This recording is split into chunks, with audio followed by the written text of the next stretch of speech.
Think you know everything there is to know about the game of soccer? If so, don't be too sure. There's more to this game than most people think. Most of the stories we tell about soccer and its origins are based around the World Cup, but there are much more to it than that. I'll deal with a few of those things as well as dispel a few myths that are floating around there. Soccer's origins can be traced back to China in 469 AD. Over there, they were playing games similar to soccer. These games were played on large fields with hundreds of participants, kicking and carrying balls around. Basically, it was like a combination of soccer and rugby. In the rest of Asia, people were kicking balls around as well. They were also doing it in South America and even in the Middle East. The Europeans got into it too, but they didn't invent it. They actually got a little help from the French around the world. The first games played under modern rules were played in England during the mid-19th century.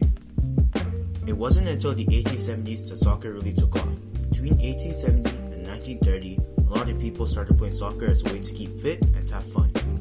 The first recorded ball transfer in soccer was by a gentleman named C.W. Alcock, who transferred the ball from his feet to his head, where he kept it, at a match on November 30th, 1872. This was the first known instance of juggling, although there is no evidence that juggling was performed before this date anywhere in the world. In fact, the notation that people were already playing with a round or any type of ball throughout history is highly unlikely. Even before soccer was played as a competitive sport, there were various versions of it all over the world. The non-competitive field games from all over the world turned into soccer games when they were brought together in England. It all started in 1970. That was the year that FIFA decided to hold a World Cup. There are many different versions of football being played at that time, but none were as popular as soccer. The English are still the leaders in soccer and thought they could have a big advantage by having their own version of it. They decided to call it soccer, and this was the official name. After the World Cup had been going on for a few years, it started to grow in popularity. FIFA had already made the decision that they would hold a World Cup every 4 years, starting in 1974. In fact, they were already planning on holding one every 2 years, but there were still issues with getting TV contracts. So far, we have dealt with the early history of soccer, and we have learned it hasn't really changed at all from its early days. What we have left is the World Cup and why it came about in the 1970s. The first 3 World Cups took place in Uruguay, Mexico, and Argentina. In those years, only 16 teams participated. This was because at the time, there were only 16 teams in the world. As years went by, more and more teams joined in on the World Cup action. In 1994, there were 40 teams participating in the World Cup. The first World Cup that had 40 entrants was held in 1994 in the United States. Until 1974, all World Cups except those played in Uruguay took place outside of soccer-watching nations. This changed when FIFA showed an interest to host a World Cup that would be taking place in their home country. So it was decided to hold them every 4 years, starting with an official version of the world's biggest party.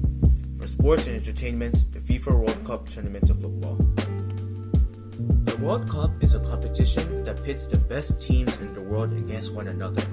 FIFA, the organization that administers the World Cup, makes sure that all of their members participate. Here are some of the rules by which to judge which teams are good enough to compete. The number of teams allowed in the tournament changes quite often. The tournaments are 4 years long and last about for a month and a half, on average. Each team gets 3 games during this time period. This can be considered extremely generous when you consider that other sports need only 2 or 3 games per team before calling it quits.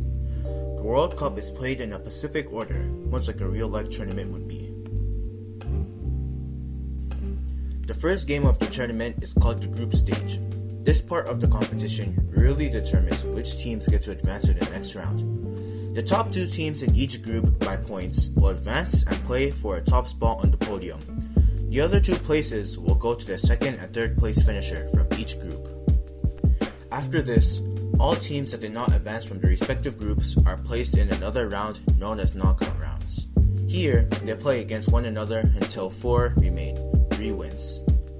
This is all I have to say about this very enjoyable and harmless game of soccer.